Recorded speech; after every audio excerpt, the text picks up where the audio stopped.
Good morning. Thank you very much for joining me again. We are on lesson 266 in A Course in Miracles. Today's lesson is My Holy Self Abides in You, God's Son. Father, you gave me all your sons to be my saviors and my counselors in sight, the bearers of your holy voice to me. In them are you reflected, and in them does Christ look back upon me from my higher self. Let not your Son forget your holy name. Let not your Son forget his holy source. Let not your Son forget his name is yours. This day we enter into paradise, calling upon God's name and our own, acknowledging our higher self in each of us, united in the holy love of God. How many saviors God has given us. How can we lose the way to him when he has filled the world with those who point to him and given us the sight to look on them? And that is the end of lesson 266. My holy self abides in you, God's Son. I wanted to talk a little bit about the term son in A Course in Miracles, just as a reminder that the Course in Miracles was written as a complement, a comparison, a mirror to the Bible. And the Bible is written in a male engendered dialogue or vocabulary. And so the Course in Miracles opted for the same vocabulary. It is not being male dominant, it is simply using familiar terms. And so if that is uncomfortable for you, you can change that for yourself. But the easiest way that I have found to change it is son, S-O-N, becomes sun, S-U-N.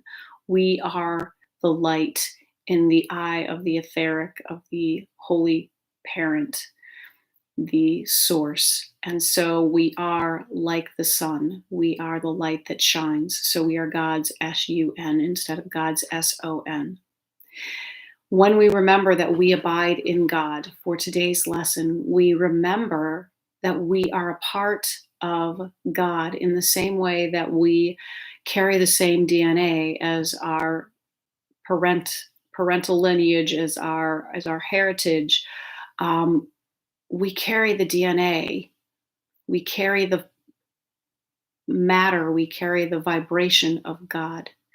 We are the love that God extended through the love that God is. So if we can remember that our holy self abides in the love and the light, we will be able to look upon everyone else and remember that they too are made of the same stuff that we are.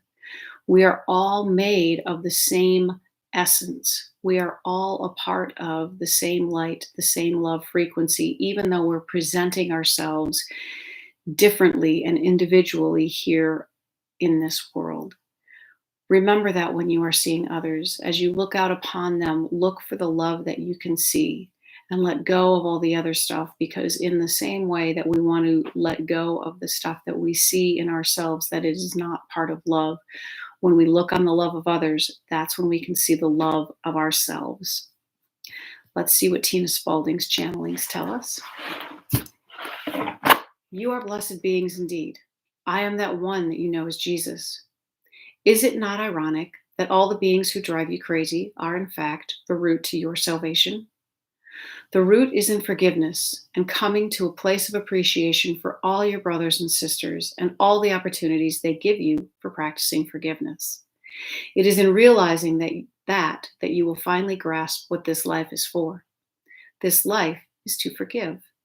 You have come into separation believing in war, judgment, and attack. And to relieve yourself of that suffering, you must see your brothers and sisters as fellows in Christ. Christ consciousness is the acceptance and love of all things and all beings. It is not choosing the ones you prefer over the others. It is not attacking some and loving others. It is not condemning some and worshiping others. It is about seeing all beings as equally valuable in the eyes of God and in your own vision. This is what happens when you wake up. You realize that even the most difficult of beings are giving you an opportunity to raise yourself above the battleground. Some of you choose to live apart from other beings. You do not commune with them. You find isolation better because of the difficulties of forgiveness are not yet within your ability to comply with. As you evolve, you will see that the more you forgive your brothers and sisters, the more you love humanity, the closer you come to home, and the closer you come to heaven. Heaven is merely a state of mind in which all things are accepted and all beings are equally respected and loved. In that respect and love, you find peace, joy, and self appreciation. I am that one you know as Jesus, and we will speak to you tomorrow. Heaven is a state of mind. Heaven is a state of being. It is not a physical place. Heaven is a place in our minds that vibrates with the frequency of love. It resonates with love.